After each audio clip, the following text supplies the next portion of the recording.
It's my deepest pleasure to announce not only is Mind's Eye Inkarnate now a proud affiliate of a horror film currently in production, but of an introspection on the genre. Since its inception, like a misunderstood creation chased by torches and pitchforks, horror has been used as a scapegoat for society's woes. Well, fact is stranger than fiction because, the fact remains, fear fiction's commentary on culture has offered a cathartic outlet for man to face his fears and fight his demons. So I'm happy to announce that the documentary Mental Health and Horror has arrived to not only dispel the misconception of horror, but also highlight its understated value in our lives. A necessary evil, if you will. Check the link in the description to support this Essential Films Indiegogo.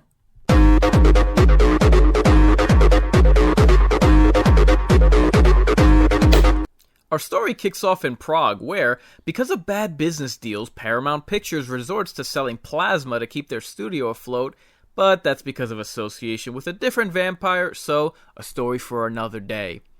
Do they really take numbers at a blood bank like it's a deli? Pick up for stuffed pig. Anyone? Who wanted seafood? Order to be gutted like a fish. Nobody? Now serving number 16. Boy, these two specimens of peak physicality look like healthy donors, huh? The Rat King from Ninja Turtles was even generous enough to bring his own jar of jelly for this picnic. Could be worse. Could have been a stool sample.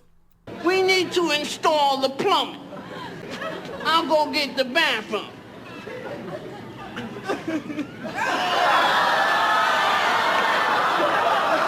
I guess your number's up.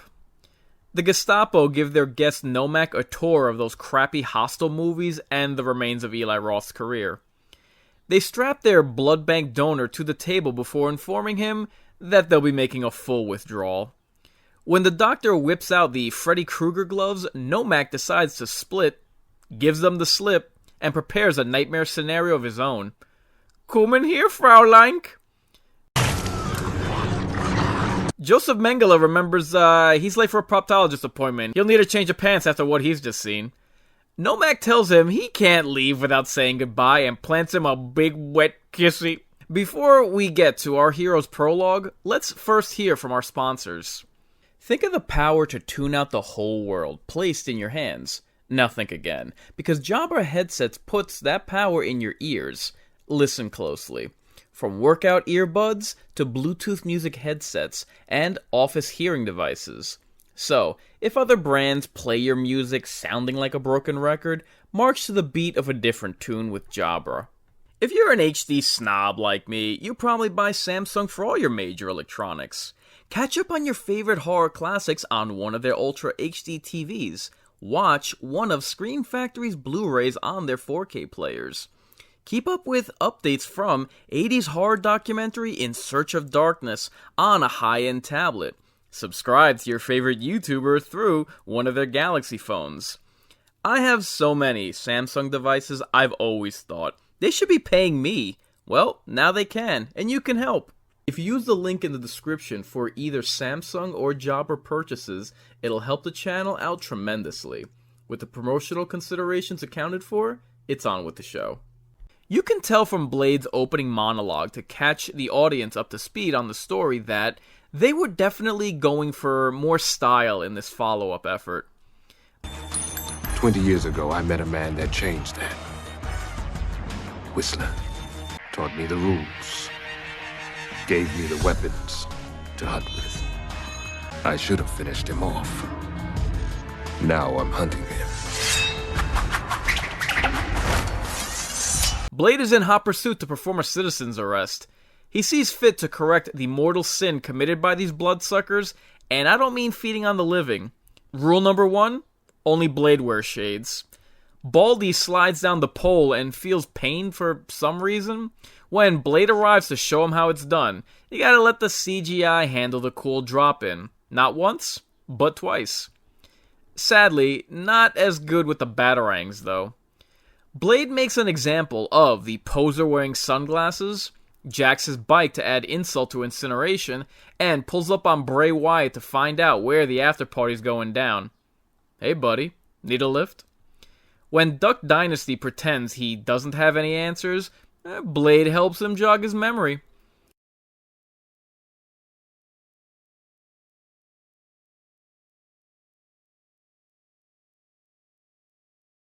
Blade brings his +1 to crash the party on vampires snorting red sugar instead of sucking plasma, and lays waste to these bitches. He reminds his hostage to stay putski.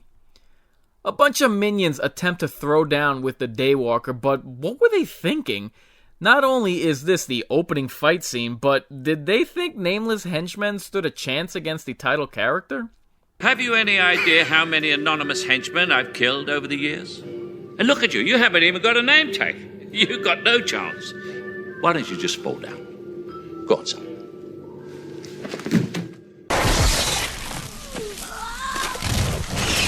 It's revealed this isn't some random killing spree by Blade when he finally tracks down his mentor, deciding maybe it's time to get him off dialysis, or at least his Kool-Aid liquid diet. Lock up your daughters, boys and girls, the Dark Knight returns. Wrong film, though Twilight did jack his ride. God, that movie sucked. Hard to believe Norman Reedus started off as Blade's mechanic before the zombie apocalypse. Of their ratings plummet. Blade shoots up Whistler full of plot armor that, conveniently, undoes vampirism. Just like that. Blade is so unrelentingly badass, he consults the sage words of a modified firearm that narrates a flashback for him to remind the audience of Whistler's previously thought demise. The wizened handgun tells the Terminator, "You know what to do." Old Man River spends the night thinking it over and decides, I don't want to be a vampire no more. A wise choice, and a lesson for all of us. Old School and Youngblood get catty over who's the Daywalker's favorite when their Blade Cave gets some uninvited guests. A pair of monkey cats drop in and effortlessly subdue Whistler because, well, he's got a case of the oldies. The ensuing sword fight proves too intense even for Blade, so he calls in rubber-looking special effects to take over. The film remembers it's only 20 minutes in, so it should save on budget just in time for Monkey Cat number 2 to call a truce. They make a peace offering with a ritual bong or something. For agreeing to the truce, Blade is given princely treatment and helicoptered in, to which he responds the only way Blade can, displaying the high explosives he's strapped with in case of a double cross. Once all parties arrive at the vampire lair, for Blade's rude terrorist threat, his hostess asks for the ceremonial bong back. The Daywalker meets Nosferatu and his blood-sucking lawyer for some exposition. So, this Nomak is what the bloodsuckers call a Reaper strain, feeding on both living and undead alike. So, the vampire slayer now has to make a pact with his prey to fight off something worse. Well, let me get this right. You want me to hunt them. For you? If this development wasn't interesting enough, it turns out that Blade will have to work alongside a special tactical team of vampires that were training to hunt him. So exciting. Blade seems optimistic about the plan. They're gonna fuck the first chance they get. An obvious drug dealer gets lured into an obvious trap from someone who couldn't be any more obviously a monster than if Pennywise were standing in front of him. I don't know what ever happened to the days of seducing your victims, because Nomak straight up brutalizes his late night snack, violently tossing him through a car window, feasting on his throat, before discarding him to be eaten alive by his legion of the undead. I mean, where's the romance? The vampire princess walks in on Blade juicing and is introduced to the blood pack. Lighthammer, Verlaine, Priest, Snowman, Blade, Laser, Blazer. As if the frequent Del Toro collaborator John Perlman wasn't already in violation of the cardinal rule, see rule number 1, Blade's movie, only Blade wears shades. He takes his little jab at the Daywalker. Can you blush? Here we go, Papa. Considering this team building exercise sees an exchange of threats, use of anti-personnel explosives, guns drawn, and bad hair dye, HR recommends Blade no longer host new hire orientation. He can take attendance. That's just as fun. I love how this one in the back goes right back to smooching even after Blade threatens her leader. We're treated to some much appreciated gun porn. We got sonic, electronic, we got nukes, we got Ah yeah, they slow walk into the club.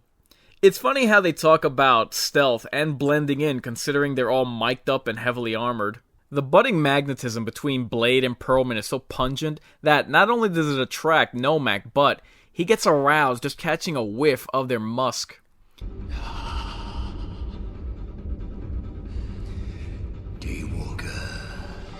The big guy doesn't realize that Gollum has gotten a drop on him. Speaking of, the Blood Countess went snooping one time too many and gets taken hostage at Fang Point, but Blade is the scent that he was tracking. Daywalker is bored with the foreplay and gives Nomak something truly mind-blowing. I guess that was more head than he was ready to handle. Well, this orgy's in full swing as the Reapers are either getting hammered,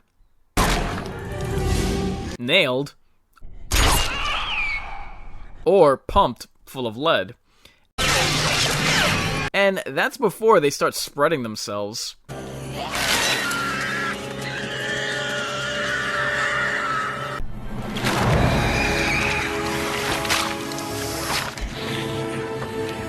This must be the big guy's first time because he gets a little too curious, so Gollum gets too close for comfort. You're one ugly motherfucker.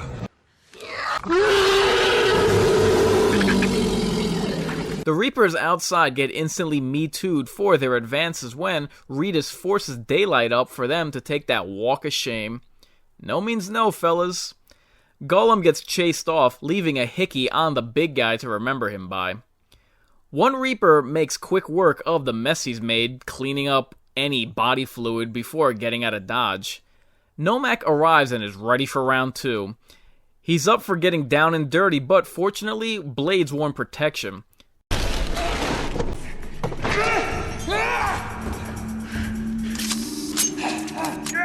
Time to cross swords. Blade doesn't have a whistle, so instead uses him some trusty pepper spray. I'm afraid that Priest has caught something worse than the clap from his, entanglement. So his cohorts respond in the only sensible way. Read him his last rites and let God sort him out.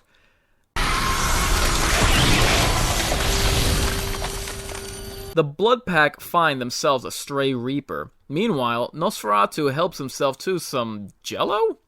And his lawyer reveals that there's more going on than the team is aware of, but his boss ain't hearing it, so he helps himself to a corn syrup shower. This guy's got some weird taste.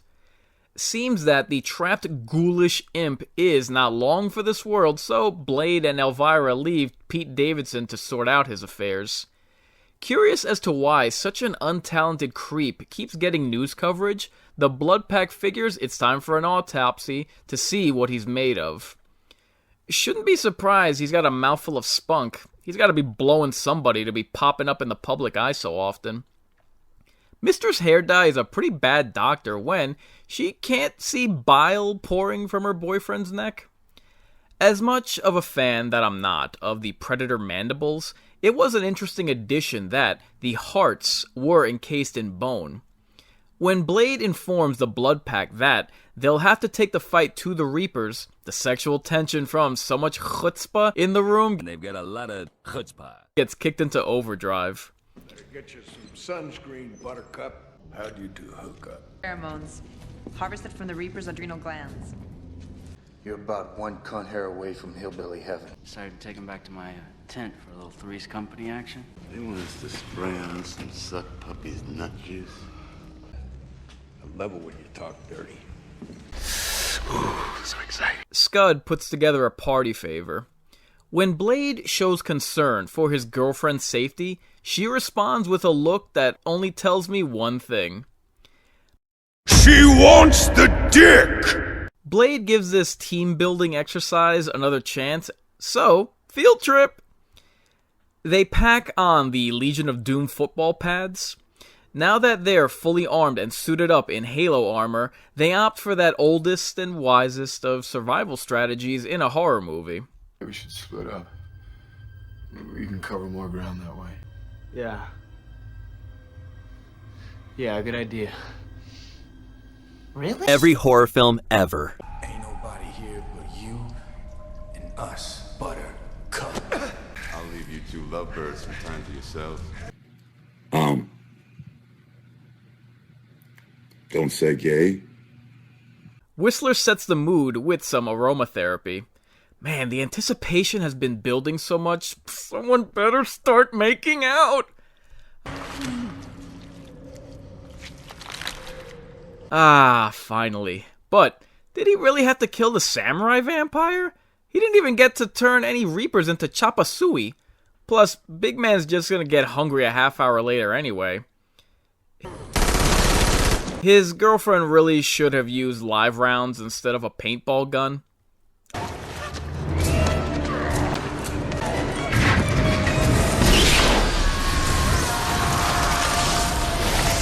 Okay, that explosion was cool.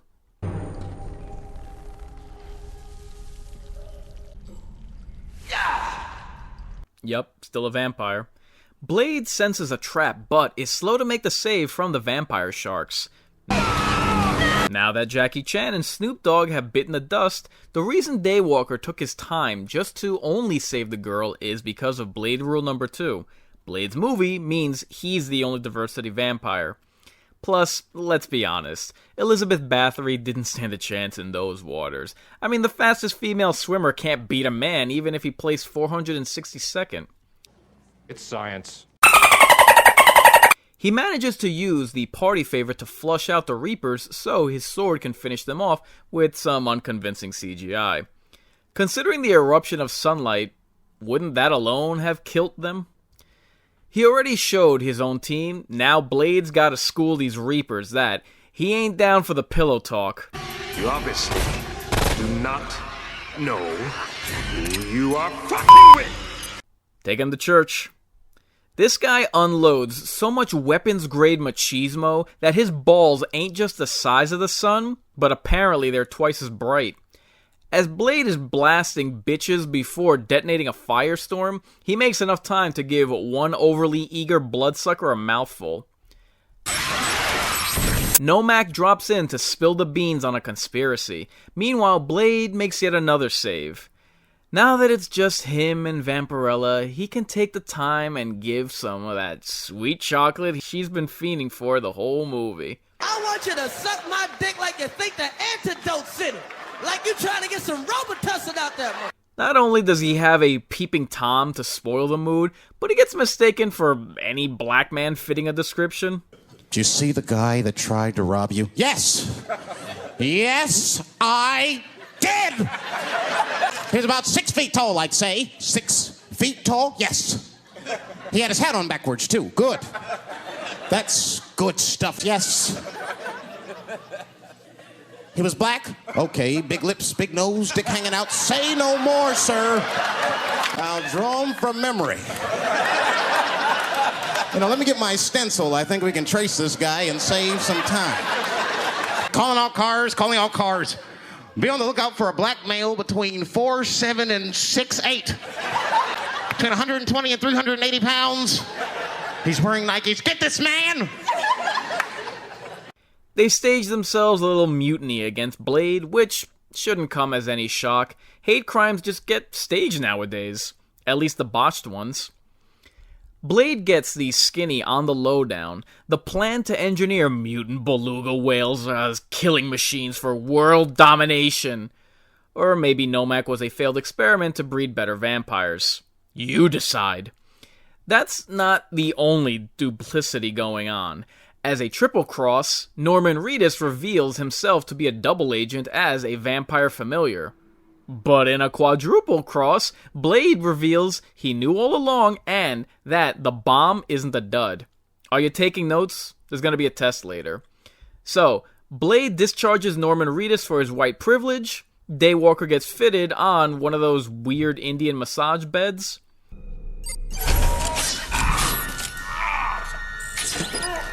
Now this might hurt a bit. Just when things look at their darkest for our heroes, Nomak arrives within immediate proximity to the guards.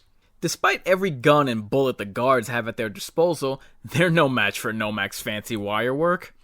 Whistler subdues Ron Perlman with relative ease, makes it into a conveniently placed crawl space, and bleeds the blood-sucking lawyer bone dry. Oppan Gangnam Style.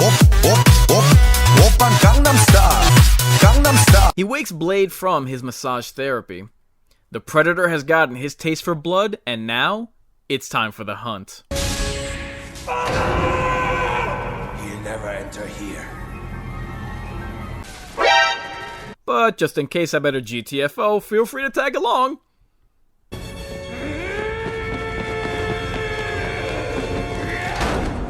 That was a close one, am I right? Geez, a black man can't take a stroll in the neighborhood laboratory, be out and about for blood, and take a dip in some beet juice without getting shot at. Blade rises from the Punch Bowl Apocalypse Now style as the guards gather in formation to get bodied by Blade. What precedes is a total and impressive kicking of ass that even the bad guy's impressed with.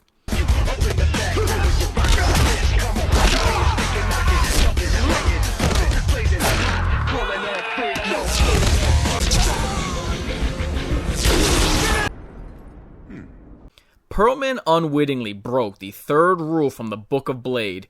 You do not attempt to cross swords with Blade.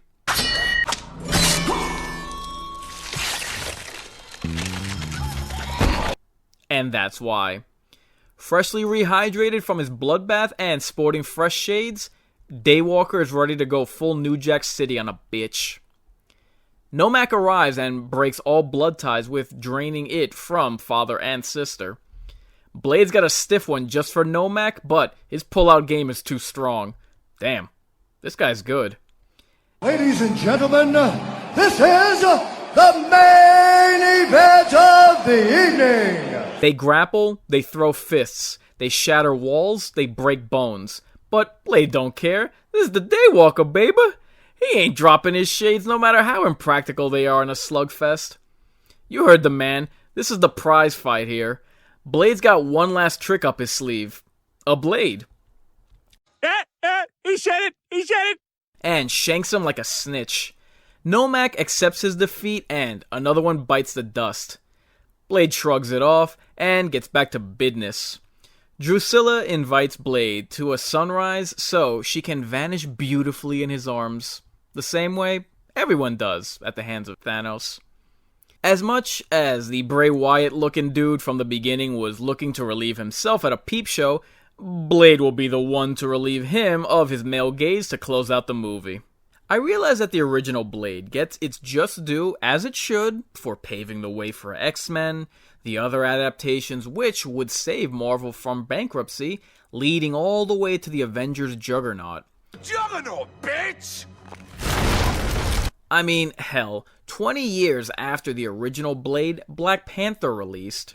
But its sequel is not only the superior film, but well worth a rewatch in remembrance of what it contributed to comic book films in light of 2022 being the 10-year anniversary of both The Dark Knight Rises and the first Avengers. It blows my mind that Warner Brothers, yes, that Warner Brothers, inadvertently kickstarted the means for their direct competition to stay in the game, but also eventually take over cinemas to unrivaled success, and it all started with this franchise. Revisiting this Batman is a welcome palate cleanser after having endured Robert Pattinson, not to mention the Morbius flop on the horizon, and Nick Cage as Dracula. I never would have expected that from a Guillermo del Toro movie. The timing of this anniversary couldn't be better considering earlier in the month we had the 100-year anniversary of Nosferatu, which, by the way, cheap plug, watch my second ever episode, Shadows of the Vampire, The Legacy of Nosferatu. For an early 2000s comic book film not based on a previous story, this is a surprisingly original and well-conceived plot. As much as we're all anticipating a Doctor Strange Multiverse of Madness cameo, when asked if he'd play Blade again, Wesley Snipes responded the only way he knew how, like a boss. "I've been Inkarnate reminding you, I ain't just a big deal, I'm the real deal."